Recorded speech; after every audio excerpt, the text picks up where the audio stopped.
Hello and welcome to an all-new episode of the Bitcoin News Show right here on the World Crypto Network. Ladies and gentlemen, we have a lot to talk about. There is a lot of excitement going around, a lot of news. I really want to get the panelists' thoughts on this stuff, and our special guest is going to be a little bit late today, Mr. Brock Pierce. So we will continue without him for now. We will talk to our amazing special panelists. Tonight we got an amazing show for you guys when we're talking about BIP91, the Parity Hack, what people think about crypto versus gold these days. Are gold enthusiasts more and more starting to go to crypto? I don't know. Let's find out from the panelists. So first, let's introduce them one by one. Mr. Ansel Linder from BitcoinandMarkets.com. How you doing, Ansel? Good. Thanks for having me on. What's up, Bitcoiners? Yeah, thanks for joining us, man. Really appreciate it. We got Mr. Paul Storts, lovingly that we call Mr. Paul Sports. How you doing, Paul? I'm doing great. Thanks for having me back. Awesome, man. Yeah, we've had you on the show before. Really love your commentary. We love the technical information that's in that mind of yours, Paul. We're going to be poking at it. We're going to be poking at it. All right, and then joining us again, back by popular request, I guess you could say, ladies and gentlemen, Mr. Richard Hart. How you doing, Richard? Winning. I'm winning.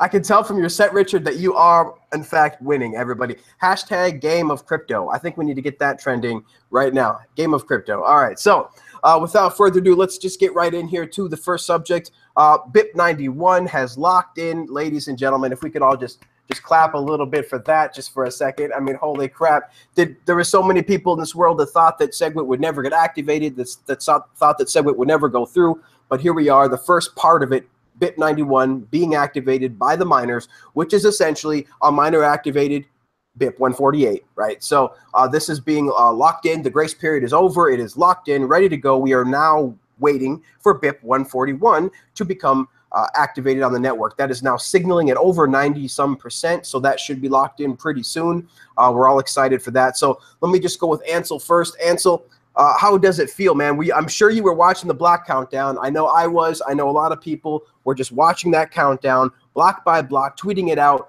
with enthusiasm and just all around being ecstatic. I know I'm ecstatic, guys. I'm going to calm down. I'm going to try to calm down a little, but here we go. Ansel, what are your thoughts, man, on BIP91 being activated, and what do you think it means for the future of Bitcoin? Well, I thought this particular countdown was more important than the first 91 countdown. I was watching it much more closely. I thought this was going to be the one that really took us over all-time highs and stuff. Being I do a podcast on the markets, so I'm constantly watching the price and doing my trading and things. I'm my last podcast, I was talking about, hey, let's celebrate this.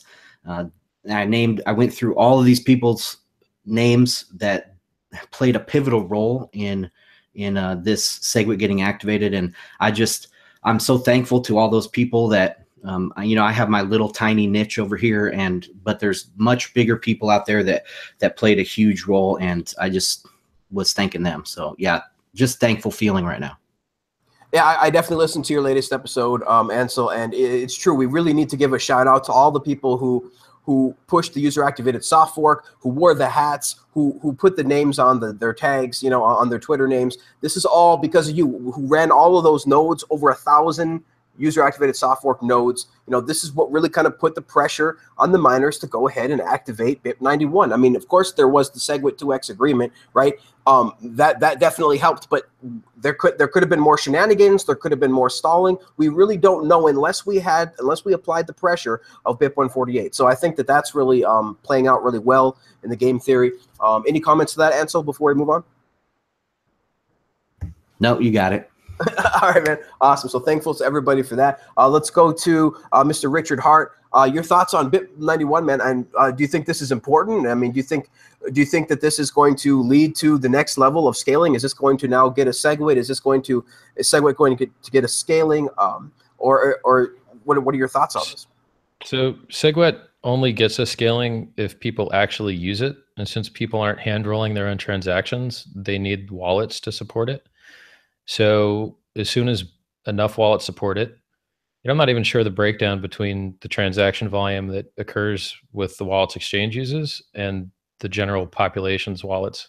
I don't know what the ratio is, but as soon as enough of the transacting parties actually use SegWit and get the benefits of it, of paying less for fees. You don't just pay less for fees because there's more space in the blocks now.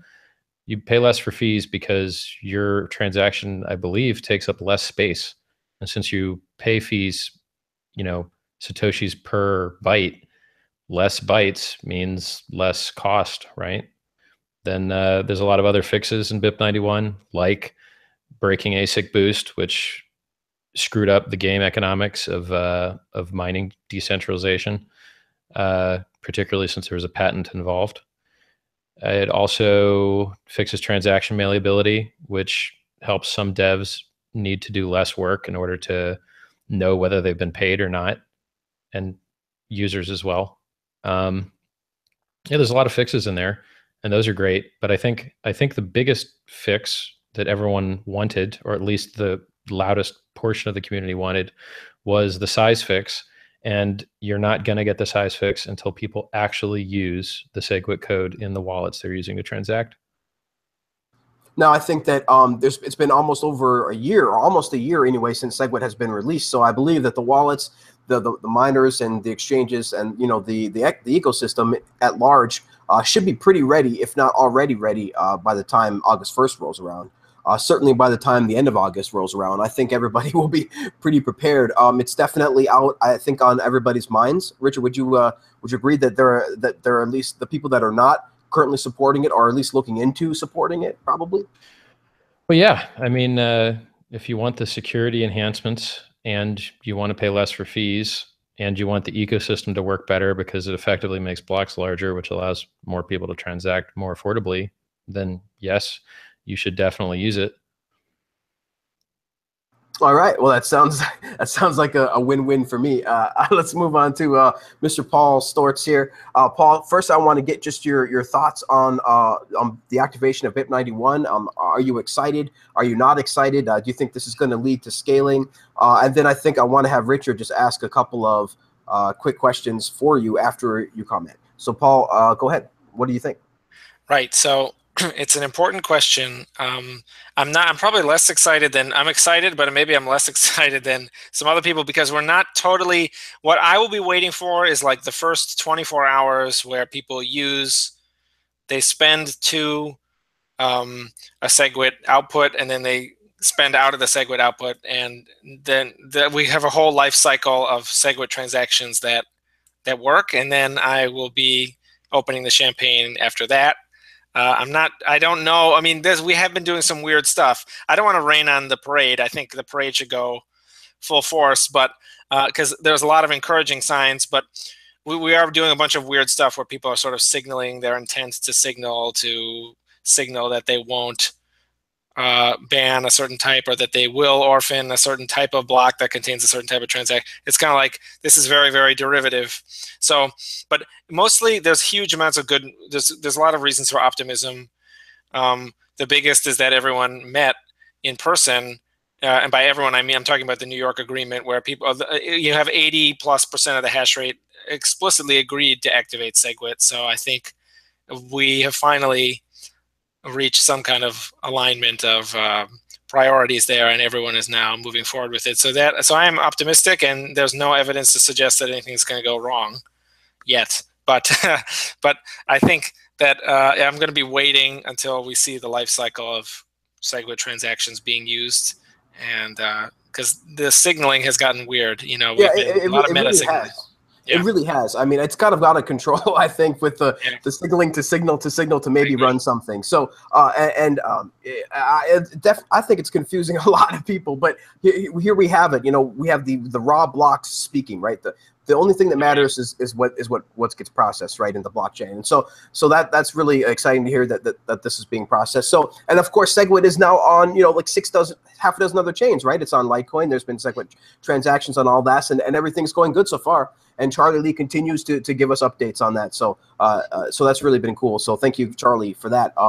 Running SegWit on Lightning, or running SegWit on Litecoin. Lightning on Litecoin. I fully agree. That was a great experiment to do, and that really put a lot of criticisms under the ground, which was really a great way of doing that. So So before we maybe, because I do want to paste in a link to where you can see all the benefits of segregated witness. They do have a link to that on Core site, and you can paste that into the chat, Paul, if you'd like it, and for everybody to see. And I also want to put that in the show notes. But it's really important for everybody to know. I mean, there's a lot of good benefits for SegWit, and this is an important upgrade for Bitcoin. It really is a historic upgrade for Bitcoin, because we're just not going to get too many of these big upgrades in here before the protocol itself becomes solidified, right? Like it's like HTTP was almost. So this is really exciting stuff. So let me go to Richard real quick, and just if you wanted to ask Paul, I think you had a couple questions for Paul, and I'd like to see if we could get those answered real quick. All right. So I hear there's a new chain in town, or might be soon. And so, for instance, when Ethereum split, there were replay attacks, which screwed exchanges out of money. And apparently when you design a new fork, in this case on purpose, I guess Ethereum was on purpose as well, you can either do replay protection for one side or both sides. And I have read, at least 16 hours ago, that the BCC people, if you want to call them that, they're going to protect their coins from being replayed, their transactions from being replayed, but they're going to allow people on what is probably going to be the larger chain, you could call it the core chain, I guess, the older chain, to get screwed over by replays. So what's the worst thing that happens with a replay, and should the core devs treat this as a threat serious enough to give us some type of replay protection preemptively? Okay, that's a really interesting question. I don't think that has anything to do with SegWit, but also I think the Ethereum case is important because I think it was unplanned, because they didn't plan to have a fork. They didn't plan to have the old one continue, so they hard forked to a new thing. They basically created something that was very similar, and then when the old thing started picking up again, I think it was unexpected for them that. But yeah, you're right. So basically what's going on is that you have kind of two parallel worlds, and A writes a check from A to B, and it turns out that that B can cash that check on both chains, basically. So they say, I'm cashing the check over in world number one, and then they say, they make a photocopy of the check, and they cash it in world two, and they have money on both. And so that can be very cleverly used. Like, I can see how, if you're talking about the new chain, you're talking about Bitcoin Cash. I don't even know. There are so many at this point. I don't even know which one you're talking about, honestly. But I assume you're talking about a hard fork based one. And the clever thing to do would be to try to import a bunch of transactions, even from your enemies. So like your enemies are on the old chain, and you say, okay, they've got all this activity that translates to fees, that translates to hash rate. We're going to try and make sure that they can cash all those checks over here. But at the same time, we don't want to give that advantage to them, so maybe they will make the checks so that they can only be cashed in the new hard fork world. And the thing is, I think by definition, it's probably impossible for core devs on the Bitcoin main chain, the original chain, no hard fork. I think it's probably impossible for them to have any kind of general protection against any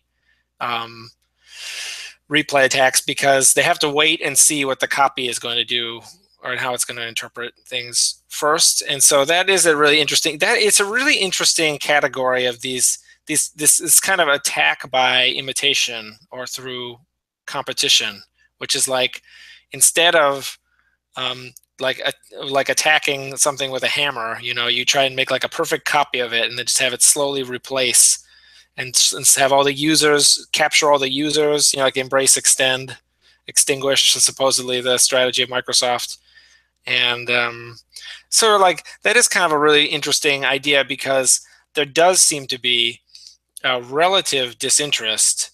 The most of the chief intellectual leadership in Bitcoin Core is of the position that the important thing to do is be resistant to outside influence, and say these people are trying to change the protocol and damage it, so we should not respond to that.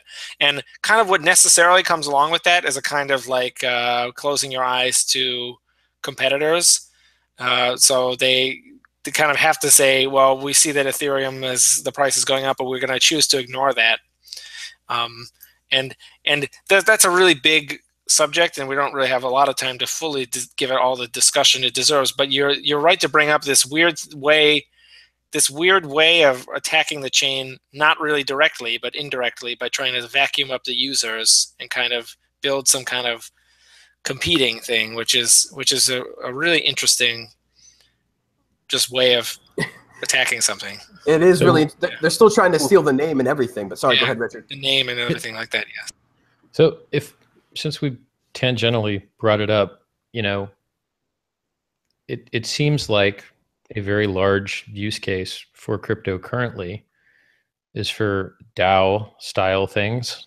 I'm being generous, and Bitcoin isn't getting nearly any share of that because it doesn't have an easy token launch system. Well, see, the question is why. And so because we have colored coins, we have Counterparty, and we have these other things that are really similar. And you can argue about fees. That it's a really good question. I don't know the answer, but my working hypothesis is just that what Ethereum really has that Bitcoin does not is that they've pre-sorted these people on how kind of willing they are to experiment with something new, which is a favorable way of putting it. Another way of putting it is that they pre-sorted to find the most gullible people, and people who are like most willing to throw money at a terrible idea. Ethereum recently, the price went, I don't remember what the original, I think the entire crowd sale raised like $18 million for 80%. And they gave the other 20% away, so there was like a $22 million valuation. And of course, now it's like $22 billion or something. So there's 1,000x if you just extrapolate. I mean, so I think it's a lot of people who are very gullible, who maybe don't have the clear kind of, they don't have the same investment thesis or someone who buys Bitcoin. They are a little bit more freewheeling and a little bit more into these kind of vaguer diversification. But yeah, I don't know. You might be right. It might be that they have it easier. I mean, they certainly didn't have this ERC20 thing until. It seems to me that a lot of the people that are entering the Ethereum markets and ICOs, it's just going to be get rich quick, right? It's not. A lot of these people haven't even heard of Bitcoin. Or know what Bitcoin is, or let alone the value proposition of Bitcoin, right? Being this settlement layer that everything else can ride on top of in the future via side chains and drive chains and things. And so it really becomes hard to explain these things to people because this is not easy. They look at Ethereum, they see Vitalik's picture, and they see an ICO making $33 million in 3 minutes, and they're like, okay, yeah, sign me up for that. Instead of trying to understand all of this crazy stuff that Bitcoin is working on that's much more long-term thinking and understanding of the technology. Ansel, did you have something? Yeah, I just think this ABC Bitcoin Cash thing isn't that important. I think just by talking about it here, we doubled the amount of people that are going to take part. There's not going to be that many people they're interested in this. And don't forget, replay only happens to yourself, right? Like you have to actually spend the coins before they can be replayed. So just secure your coins. Don't spend until you have to.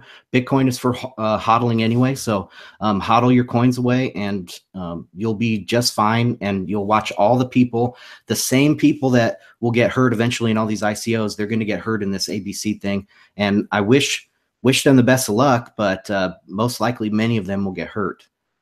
That's all. It's a very good point that if you are a long-term holder, hodler, your hard fork is great for you. Because you don't care. You get coins on you can just go to sleep and go into a coma, and you own coins on every version of. So it's part of the goodness. Those coins will be more valuable too, right, Paul? Because I mean the Virgin coins do have a premium, and so coins that have that can be used across all of these splits. If there was ever a split, of course, all these hard forks is definitely more valuable. And if you're worried about hard forks, you want to buy now. It's kind of weird advice. I mean, I hate to give anyone such advice of any kind, but it just grants you complete immunity to that problem. Paul, I have a question for you about merge mining. So, because I know you're doing the blind merge mining stuff or whatever the term is. So how come like people don't merge mine more things? How come Namecoin kind of died off and there's not that many people merge mining, because I'm thinking about this ABC stuff is going to be merge mined, right?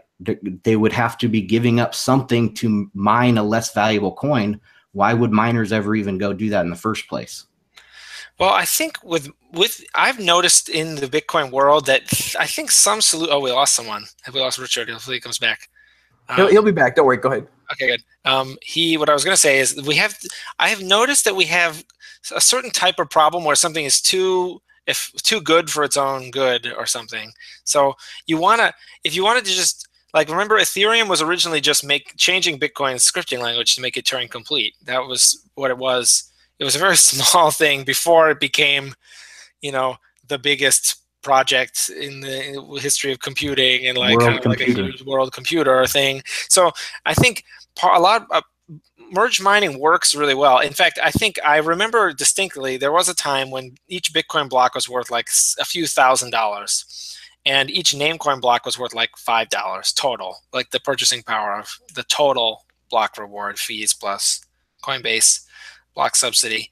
And still at that point there was like 55% or so of the hash rate was still was mining Namecoin, even though Namecoin had all kinds of bugs that would like crash the client and do all these weird other things. So I think there's a couple separate questions on, like, is Namecoin popular, or yes or no, and why, or is it just, you see, if you work on a normal project, you want to just kind of pick up where the last person left off, stand on the shoulder of giants and just fork someone's GitHub project and work on that. But if you want to you need an excuse, you need a fake reason, you need a pretext for doing an ICO and say, we need to do a giant project. We need to reinvent literally everything that's ever been invented. We're going to write our own programming languages from scratch, and we're going to ditch proof of work and invent a new thing, and we're going to invent a new scaling thing. Does any of this sound familiar, right? So you just say, like, we need a big project. Some people like having a problem because it gives them, it's like racketeering. They have the solution to the problem. So I think merge mining is it's so simple that it's just like, it cuts a lot of stuff out, and people would prefer to have a big problem to solve. So I think the real reason that people don't merge mine is that they want to have a totally separate network and these other things, so that they have this excuse to have. I mean, you can't do a block reward if you merge mine. I mean, you could with Namecoin, but I guess that's a sidechains thing. So I was going to talk about sidechains, but I won't, because the real question is, like, merge mining lets you inherit the old mining network, but I think part of the scheme is that you want to start over with a whole new group of people who have new skin in the game. See, the dirty secret, that it's not even a secret, I think everyone has always known, but they just don't talk about it, is that every altcoin and every token, both the altcoins and the tokens, so both like Bitcoin competitors in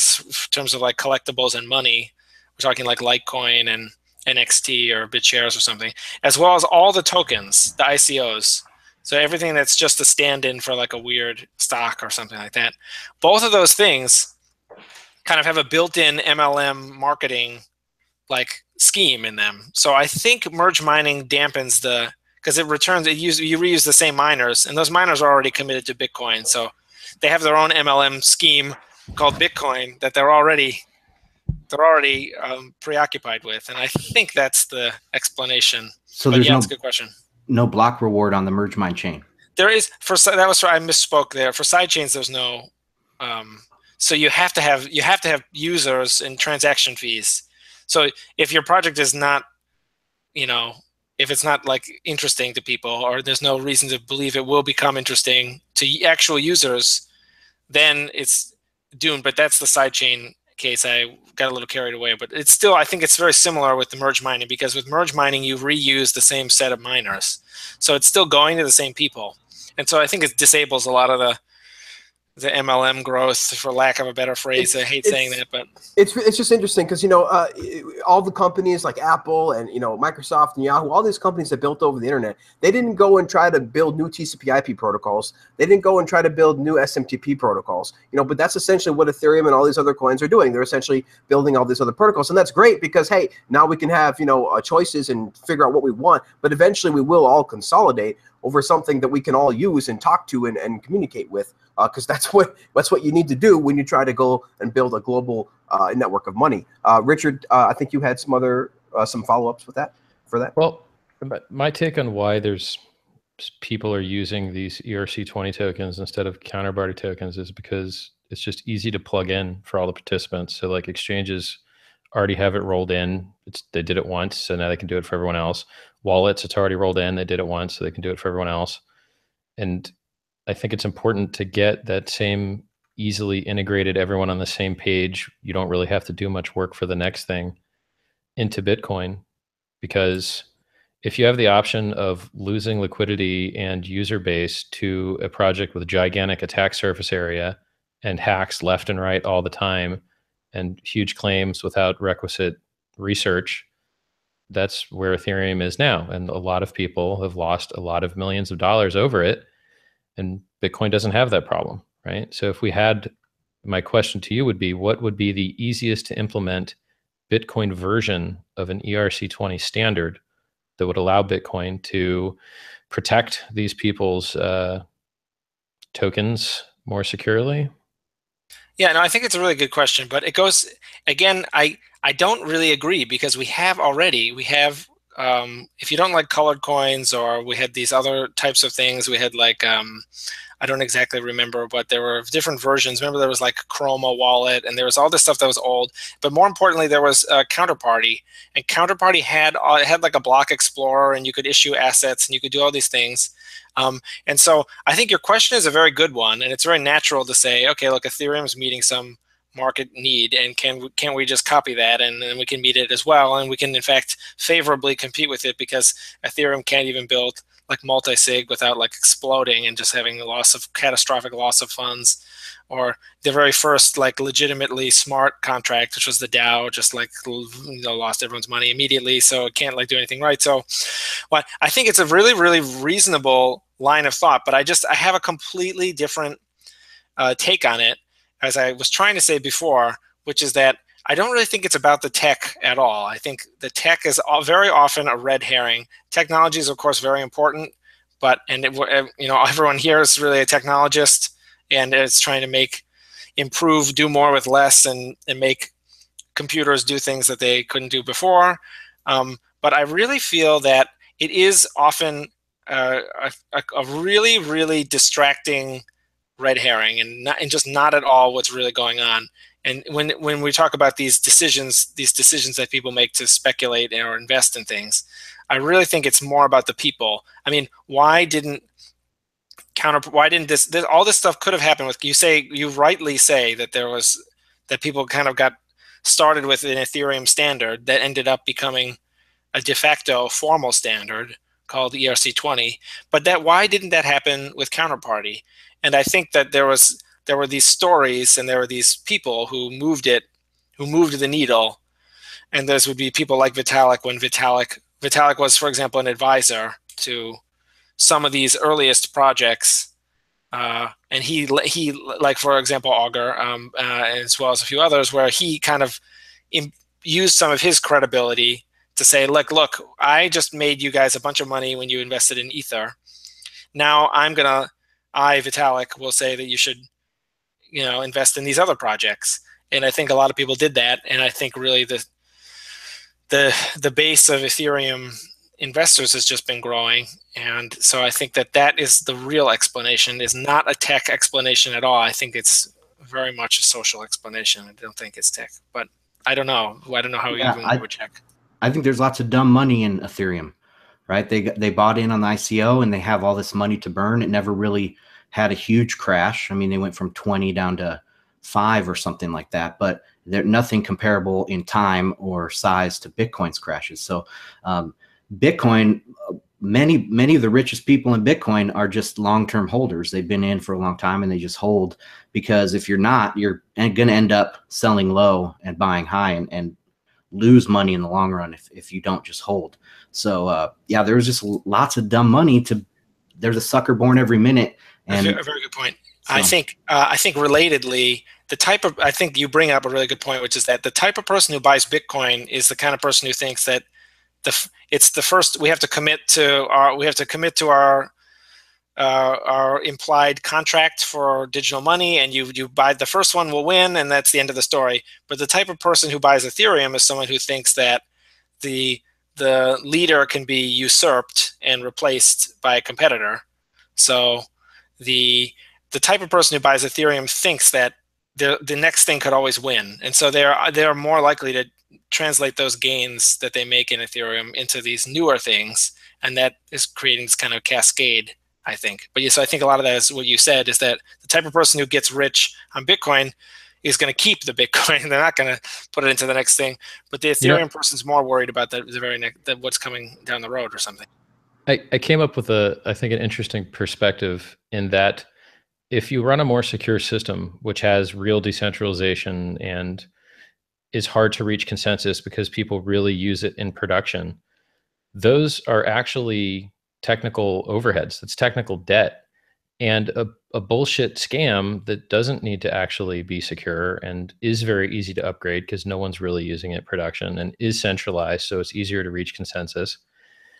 Also makes it easier to shut down if they're ever attacked by regulatory or by concerted bad guys.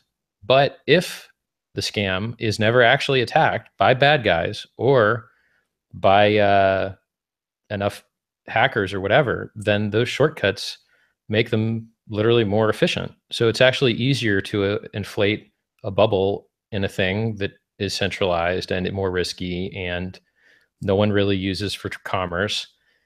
And it's, I guess a way to solve that tragedy of the commons is to have bug bounty programs where people attack the shitty chain and keep the money. And I thought, hey, the next guy that attacks an Ethereum coin and steals the money should share half of it with the community, so the community never rolls it back, because they'd be rolling back the money that they just got from the Robin Hood for the rich, right? Well, that may have happened in the recent Ethereum hack. Some people speculate that the attacker only stole a little bit for that reason. Well, let's move on to that. I wanted to move on to that subject, so that's a perfect segue, Paul. That is the next subject. So let's start talking about that. First, I want to get your technical details on that, Paul. But first, I just wanted to welcome Brock. We can't see you. We can't see any video, but hopefully, maybe we can get some audio from you. We welcome you to the show. Thanks so much for joining. How you doing, Brock? I am good. Sorry, my plane was a little late in landing and just got into Salt Lake City. So fresh off a plane, but glad to be here. Awesome. Thanks so much. We appreciate the time, Brock. We know you got a busy schedule and everything. And, we were just talking about BIP91 and the Parity Wallet Hack. Well, before we move to the Parity Wallet Hack subject, Brock, if you don't mind, I'd like to get your thoughts on the recent BIP91 activation. And I just was wondering what you think. Is this going to lead us to the scaling that we need? Is SegWit being activated a good thing? Are you excited? Are you not excited? What are your thoughts on the future of Bitcoin now that we have 91 activated? Well, I think it's, I'm happy to see that, it looks like this isn't going to end as a contentious hard fork, but in general, I don't have a problem with forking, whether they be contentious or non-contentious. I mean, human beings wouldn't be here if there wasn't a fork every time a baby is born. Most of the time those are non-contentious forks, but, sometimes they're contentious, and, that's where progress or evolution has come from. So I don't have a huge issue with forking. I think it's part of the progress. Obviously, much prefer non-contentious forks. And so happy to see that it looks like Bitcoin's going to have averted, a two-coin split this time around. Obviously, this is going to help with some of the scaling, but it's not a permanent fix. We're going to have to continue to scale further and more work required. And I'm sure there's going to be plenty more arguments down the road. Yep, awesome. So, did you have any thoughts on SegWit? Are you excited about it getting activated? Do you like the benefits that it's getting? Do you think it has any benefits, or can we just get maybe your general thoughts on SegWit activating? Well, I think I'm happy we've found a solution that everyone's gotten comfortable with throughout. The debate. I tried to maintain a position of not taking sides and trying to be supportive of everyone to the extent that they seemed capable of executing. And that's even with me being a co-founder of Blockchain Capital, where we're an investor in Blockstream, but also as the chairman of the Bitcoin Foundation. It's my view that I'm here to try and support everyone, but glad to see that everyone's come to consensus around SegWit. hopefully it delivers on its promise. Absolutely, and I think everybody is hoping that as well. It has been activated on other coins so far, right? Like on Litecoin, and people seem to be happy with it so far. There's been no problems found. Charlie Lee is kind of keeping us updated with that information. So I highly recommend everybody follow him on Twitter.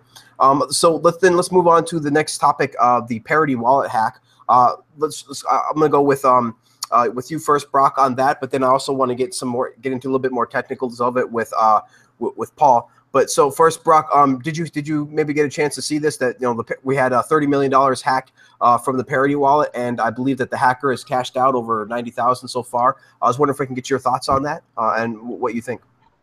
Well, I was present for it when it was happening. So again, Blockchain Capital is one of the main investors in Parity, and I so happened to be with more or less the entire team as this happened.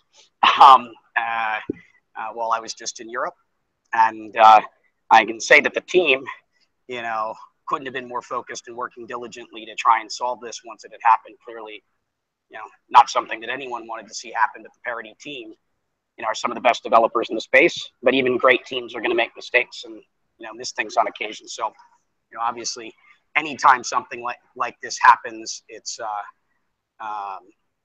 disappointing, and it won't be the last time. Lots more of this to come, and some of it's going to be not just mistakes that end up being made, but bad actors, and there's no doubt we're going to have more Mt. Gox type situations and more bad actors stealing money. But I continue to have a great deal of confidence in the Parity team, and as Polkadot and the Web3 Foundation and things are on their way to launching, which I couldn't be more excited about. The projects that are coming out of Parity. I see it as an opportunity to make sure to kind of humble everyone in advance and make sure that everybody's on their A game as things continue to progress. And again, it's extremely unfortunate. I mean, we had the CoinDash stuff days just before that, and this is where we need to again make sure in this new world, security audits are everything. You can't really over audit anything, and we have to be as diligent as we can be.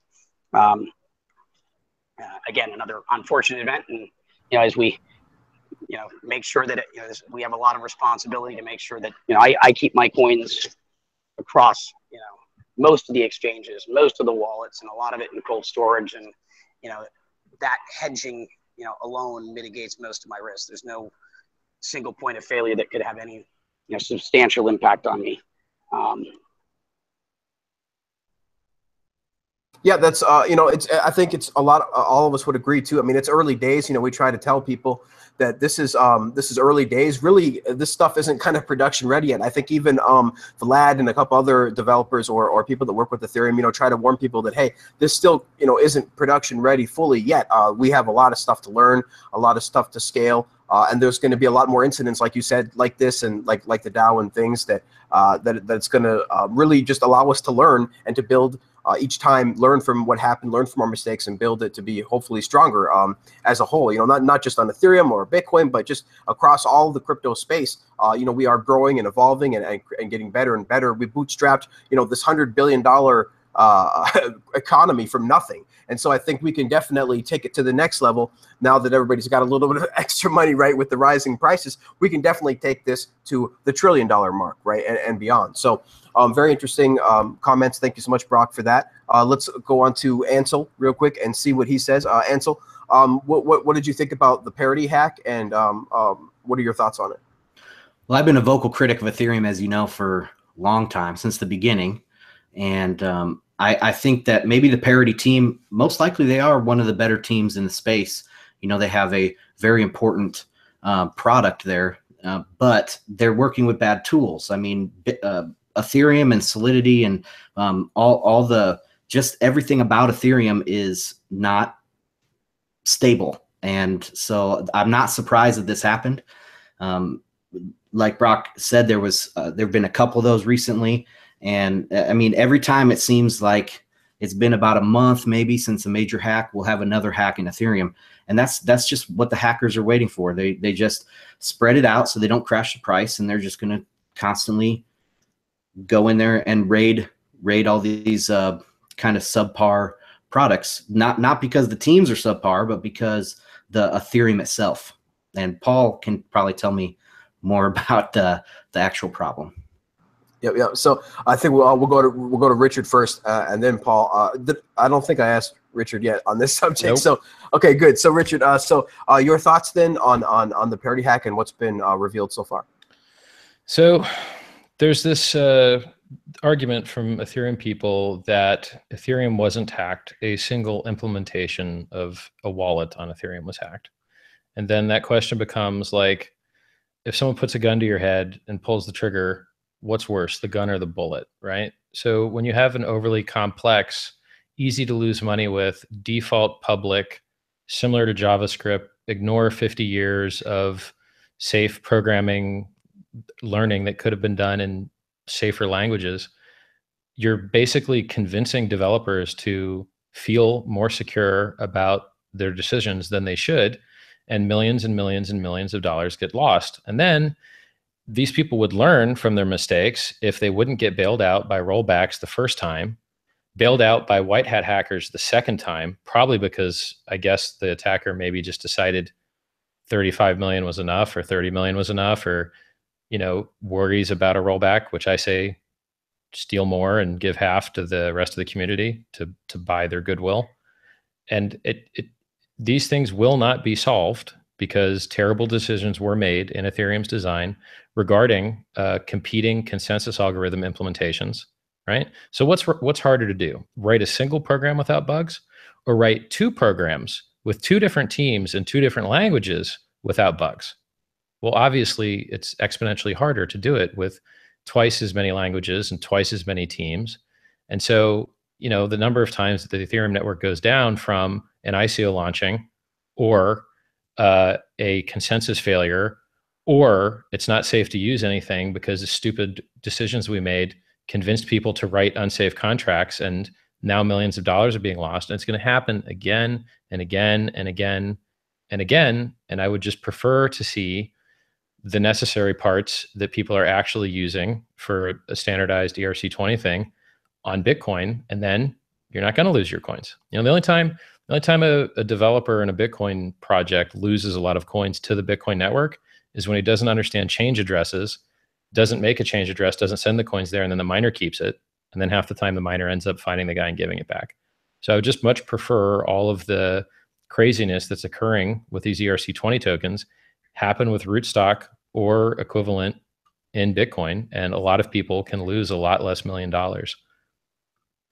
Very interesting. And I think that, a lot of this stuff eventually will come to Bitcoin, especially when we have things like the Lightning Network and other things. I mean, we already have, like we mentioned earlier, colored coins and these type of rootstock, RSK, this type of stuff, side chains. I think this stuff is gonna come to Bitcoin as Bitcoin is really going to be the most secure platform for it anyway at any given time. So we'll see what happens there. Paul, maybe you can fill us in a little bit more with the technical details of what you think happened here. I heard that it was a method that was set public that should have been set private. Maybe just a little bit, not too technical, but maybe just go into a little bit of that and what you think. I agree. The technical thing is not. It's not that. That's not. I don't think that's important at all. I mean, I completely agree with Ansel that you don't want. It's more important. I feel like I'm putting on like a Nassim Taleb hat here, where it's like this is clearly a black swan type situation where you have a very complex system, and then there's something in it that happens, and then it breaks, and then it's broken. And the whole point of the black swan idea is that epistemologically, it can't be foreseen in advance. So to go and to fight the last war and to go and break down what happened in the DAO and say, okay, we're going to patch that up so that it won't happen again. And then the new thing is a totally different break. So it's not like that at all. It's more about what Ansel was saying, where just the core idea is not only is it not good, but it's not stable. And so if you want to read more details, Dan Krawitz wrote on the Nakamoto Institute, he wrote a post, Ethereum is Doomed. And he is more qualified than I to write about, and he goes into details about these weird quirks that Ethereum has, where you have to run on your computer, like the code of the contract that came before and the current one, and write the contract for where the funds are going to be released. And so he described it as like a hacker's paradise, and that he goes into lots of detail about that. But that's missing the point. And even, Dan Kravitz says clearly, and I mean, the point is that over time, you have something with a huge attack surface that's very complicated, where there's contents under pressure, there's lots of money, and so it will find a way out. So what you need to do, the only possible path of success, is to do exactly what all the cryptographers have done since forever, which is very publicly, you make very clear definitions, and you don't roll your own crypto, right? It's like a well-known maxim that if you try to re-implement a complicated thing yourself, and there's just one tiny little flaw in the whole thing, the entire thing breaks. You can't afford to have a flaw, which means you have to be using the same thing that everyone else is using. And if there's any problem, it's got to be reported to the right people very soon so that it can be fixed for everyone. This is too much of a thing where you can't have lots of little private silos of information where you have these people who are just, Bitcoin's doing this, but Ethereum's doing that. It's just, there has to just be one set of information about this, where as soon as an attack is found, the attacker uses it to do something, but then it's fixed. And what that means is that over time, the attacks are found when it's small, which is exactly what I think Richard was saying, where, people screwed stuff up on Bitcoin, and they paid a huge amount, almost all their savings in change. But over time, people learn the categories of the remaining errors, and they wall them off. And so that's the only thing you can do, is make it a big, big global information set. And you do not want to have these little silos where people try their own things. I completely agree with Ansel that it's just the talent's going to waste, because, and this is also the BitShares problem, where, that you move the lowest level, and you say, we're going to change the lowest level around to fix the playing whack-a-mole, to fix this or fix that. As a result, it just makes it really, really hard. I mean, look at how weird it was after the DAO. They had to manually change all the gas prices, and that made a bunch of stuff too expensive to work. And then they had to change them again, or they had to do some other thing.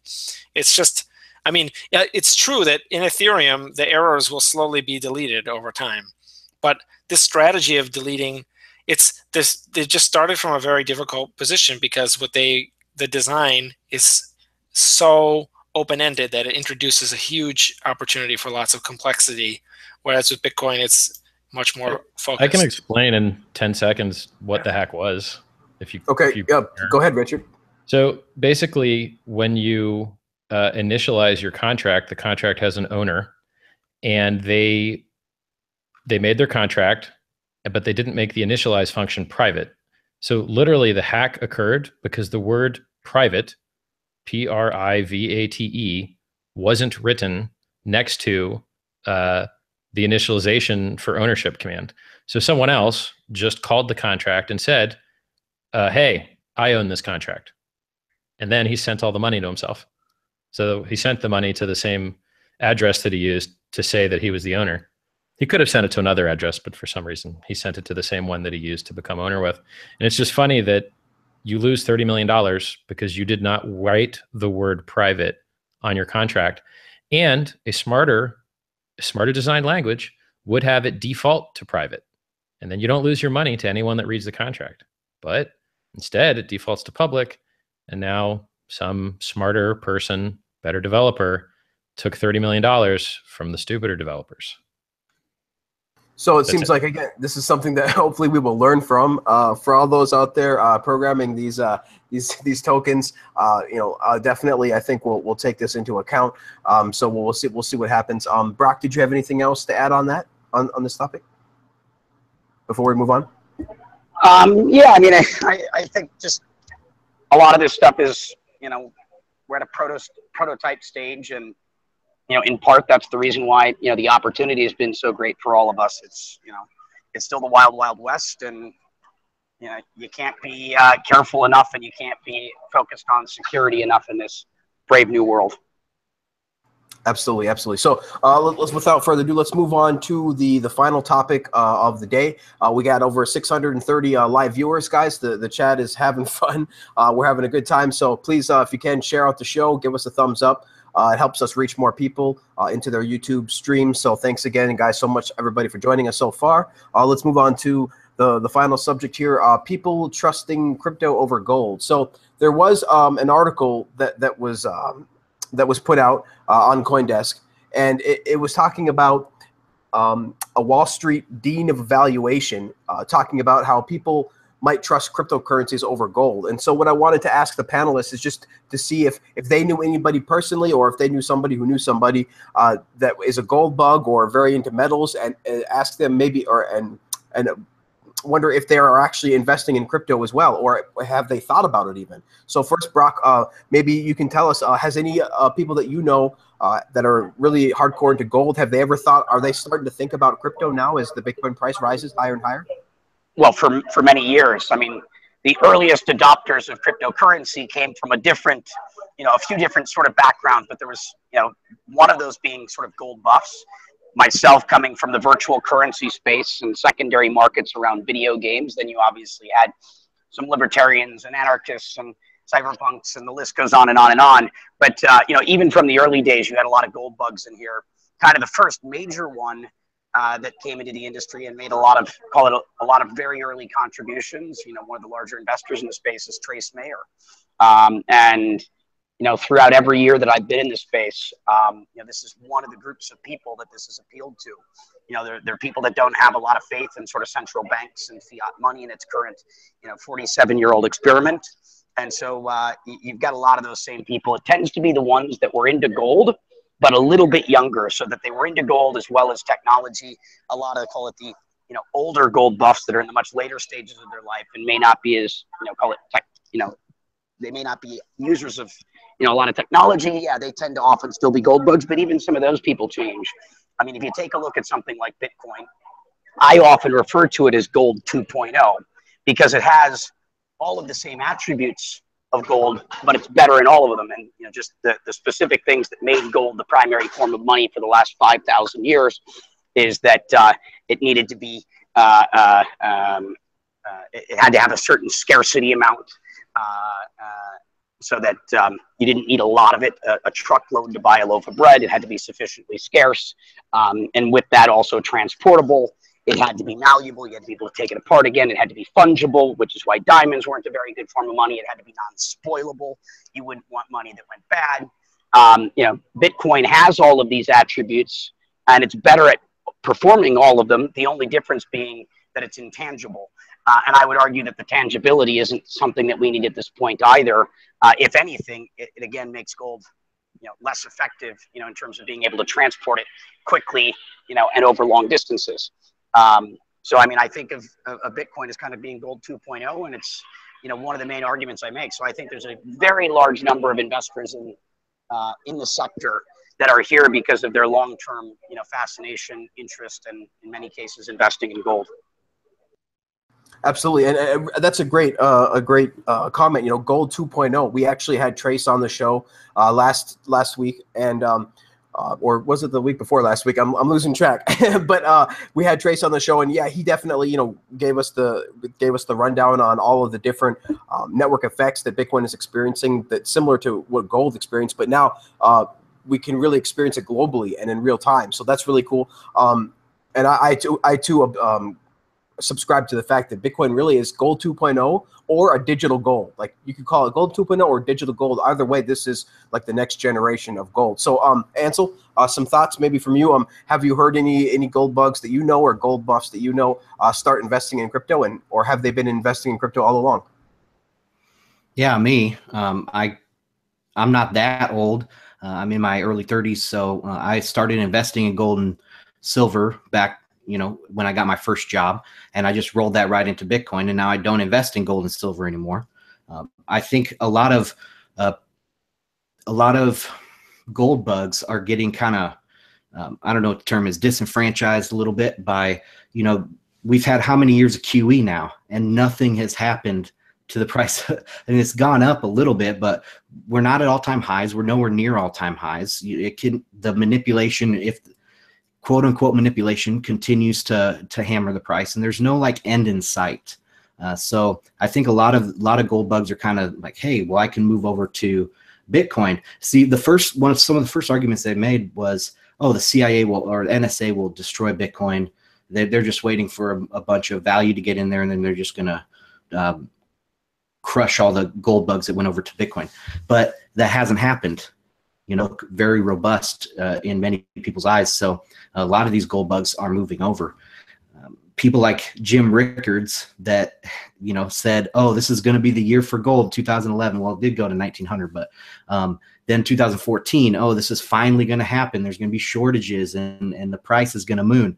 And it's never happened. So I think a lot of people are moving over to gold. And the last thing I'll say is that when you talk about banking and sound money and generationally how people kind of learn about this. So like when you get your first job and you're right, then you start learning about banking, then you start, and these new people that are coming up and they look at gold or they look at Bitcoin, I don't think there's really even a comparison there. They're all going to go with Bitcoin or maybe Ethereum or something like that, but they're not going to be buying gold and silver really anymore. And so generationally, the demand will continue as a monetary metal. The demand will go down over the next 20 years, and Bitcoin's demand will go up the same. Completely opposite. But short term, I am bullish on gold right now for the next couple years, but not nearly in multiples. Bitcoin is multiples higher. So that's it. Awesome. Thanks, Ansel. Yeah, I mean, it's faster, better, cheaper. So it's kind of hard to argue with that. Same with the internet, how it replaced newspapers and all those other things. It's faster, better, cheaper. Like this is what global changing technologies do. They're always faster, better, cheaper. So we'll go with Richard next, and then Paul. So first, Richard, what are your thoughts on this? Have you do you know any gold bugs that are turning more to crypto and to Bitcoin? Well, I used to be a gold bug. I drank the Ron Paul Kool-Aid, and they're just going to keep printing and printing and printing and printing, and there's going to be hyperinflation and everything's going to be terrible. And that shit never happened. And gold went up to maybe 2000, 1800, something like that, some number of years ago. Now I think it's sitting at like 1200. The problem with gold is multifold. So one, you dig it out of the ground to go stick it in a vault under the ground somewhere else. So you could almost just leave it in the fucking ground and not really move it. Second, you can't actually know that the gold that you hold is actually gold because it could be filled with tungsten, and quite a few gold bars, London Good Delivery bars, Credit Suisse, little squares, rectangles, have tungsten in them. And so now when you're faced with not being able to easily tell the difference between a very similar molecular weight metal inside your gold bar and real gold, it breaks fungibility. And you can't even spend them anywhere anyway. So if you have a bunch of coins, when I used to have coins, they make these cool little testers. It's a little plastic bar with a little wedge at the bottom, and you put your coin in, and if it fits in, then it's the right size. If it doesn't fit in, it's fake. And then it also knows the weight because there's a little counterweight on the other side. It's called a fish scale, FISCH, I believe. And if you hold gold coins and you don't have those scales, you don't know if you've got real gold coins or not. And if you try to sell them, use them, no one will accept them. And if you do find someone that does accept them, the difference in price you get from one place and another place could be 10, 12% different. So gold is pretty much a piece of shit for actually using. And it's pretty much a piece of shit for actually knowing you've got something that's actually valuable. And it's a piece of shit to secure, right? You've got to worry about its physical security, which is hard to do. Like, oh, you get a wall safe, put it in the wall safe, and then the safe gets stolen. And then you're like, oh, well, now I've got to build a giant concrete thing to keep my safe from walking away, right? And as a matter of fact, if people know you've got a big enough safe, you get robbed just based on that. The people that install it tell their friends, I can't see a good reason for a giant safe being installed here. So, long story. And of course, the metal detectors, right? That doesn't really help. As Tone Vase always likes to say, gold kind of became mostly worthless ever since metal detectors were first invented and installed across every single airport and place you want to go to. So that's all very interesting. It seems to all good You'd be points. better off with cigarettes and bullets for currency when the shit hits the fan than you would be with gold no one can tell is real. Yeah, and I think anybody who watches The Walking Dead could definitely probably agree with you on that, because they're like, gold's not going to get you shit in the world of Walking Dead. I assure you, it is going to be bullets and cigarettes. So very good point, Richard. Let's go to Paul. Paul, wanted to get maybe some of your thoughts and points on the discussion so far, and maybe if you know any gold bugs and gold buffs that have recently begun investing in crypto. I do. So I also had it. See, the thing is, I owned gold through like it was a 403B, which is like a 401k, which is like a retirement plan. But it's the same problem that Richard was talking about, that you think the assay cost is bad. Trying to see how much gold you actually own is bad. There, like, when you're having a 401k, you have no idea if you really own it. It's kind of like almost defeats the point to own it on paper. But as again, everyone was saying, it's part of the convenience of living in the modern era, is that everything can be done on the internet and with the help of these global institutions, which is kind of like, so I think Brock really he really said it though. So I do actually know another family that owned physical gold, and they got into Bitcoin. Their son got them into Bitcoin in like 2014. He was like a friend of a friend. And so they kind of got right into it. And then they also went into, it's funny, they also went into like the BitShares Ethereum thing to some extent. I don't know really to what extent. I should follow up on that. It's funny, but yeah, there's definitely a progression though. I think and it's clear why. I mean, I think Brock again really nailed it, which is that it's, what do people like about gold? Like Bitcoin is like all of those things, with the exception of being intangible, which is exactly what he said. But the modern people who are young today or who work today, they like a lot of people today, their entire lives are just online, right? Everything they do is online. And if the internet gets shut off, they'll just, that's it for them. And they're just jumping off the nearest bridge or something, and it's over, no matter. So it's like they have nothing to lose by relying more on the internet than they do already. Everything they do is already virtual, or at least it's made of information. It's stuff like Facebook or LinkedIn, or they work as a developer they submit stuff onto like github.com or something, whatever it is, Stack Overflow. Like people, it's already all online. So it doesn't matter that it's intangible. Almost everything is intangible in the modern era. Anyway, and I liked Richard. I think you could have framed it in a better way, but you really didn't. You said you had all these great complaints about gold, but you could have just framed, I mean, we're talking like medium of exchange, store of value, unit of account, the three functions of money, and people don't use it as a unit of account anymore. So that one's right out the window, although they could. But then, as you say, it's not as great for storing value because you don't know how much you own. And it's really not great as a medium of exchange because people don't know how much you're giving them. And they just say, if you pay with a credit card, the computer just does it for them. But if you try to pay someone with gold coins, it's like this big weird thing. And so I think that's full stop. That's the story. It's older. There was a YouTube video of a guy trying to give out gold coins for free, and he could not get people to take them. That's how fucking useless they are. I believe instead they took the chocolate bar. I think that was the guy. He was handing out chilled chocolate bars in the hot summer, like that or some silver. And I don't know if it was gold, but I definitely saw the one where it was silver. That you could he literally right down the street. He said, people said, well, how could I get cash for that? He's like, you can take it right behind me to the store, right behind me in the silver shop. They will give you money for it right there. And they're like, no, I'll take the Hershey bar. So it was absolutely mind-boggling that this is how convinced that the world is that cash is money.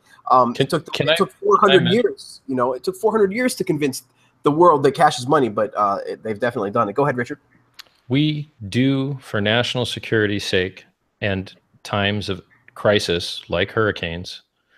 If you live in Florida, the hurricanes are coming, the fucking electricity is going out, the network is going down, and you have two options to get what you need. You have violence and you have cash. So whether there's some peer-to-peer offline solution for Bitcoin Cash, I don't think there is. There is a place for cash in the world always, no matter what, because war happens, bullshit happens, and you can't need the internet to be up to do commerce. But that's just, you know, spending money, a couple $100. You don't need to put your life savings in it. Yep. And of course, we don't have any investment advice on this show, right? We are just all enthusiasts here talking about Bitcoin and what we love. So really awesome. Before we wrap this up, Can I jump in real fast? Oh yeah, go ahead, Ansel, please. Can I jump in real fast with one more thing? Yeah, okay. So gold doesn't have the medium of exchange, store of value, and unit of account anymore. But remember, that used to be the best thing before Bitcoin, right? And that just shows you like what a paradigm shift is that Bitcoin brought to us. When now you look at gold and it just doesn't fit anything anymore, right? So I just wanted to bring that up. And also the physical nature or the intangible thing that Paul was talking about, that's actually a benefit. The physical nature of gold keeps it from being transacted on the internet. And it also has storage costs and all this stuff. So I don't think there will be there'll never be a physical reserve for the world anymore after Bitcoin. Yep. And very good points, Ansel. And Brock, did you have anything else to add on this subject before we end it? No, I think we covered this topic as much as one has to. It played a very important role for 5,000 years, and I agree with everything everyone said. Its role over time is going to continue to diminish, because we've built better technology. Absolutely. And, we keep on pushing on, right? The goal is the Star Trek civilization, right? When can we all just be in a Star Trek civilization where everybody's happy with all these different technologies? So where we don't have to work anymore and we don't even use a currency. But anyway, so I think we can end it here, guys. Thanks so much for being here. Thanks so much to the panelists. Guys, I really appreciate it. We really appreciate everybody in the chat. We had about 660 some viewers there, live viewers at the peak. So we really appreciate it. Everybody in the chat had a good time. If you guys had a good time, please give us a thumbs up. Subscribe to the World Crypto Network. We're doing tons more shows now. I believe that Thomas is now doing a daily show on the World Crypto Network called Today in Bitcoin, which is great because he gets Jimmy Song on there, he gets Tone Vase on there, and they give a nice little daily report every day. I know something I look forward to now every day. So guys, check that out when you get a chance. Also, just briefly, everybody needs to check out Paul Stortz's tweet storm about Craig W. That was just awesome. Mr. Craig Wrong. You guys need to check that out. I will link to that in the show notes.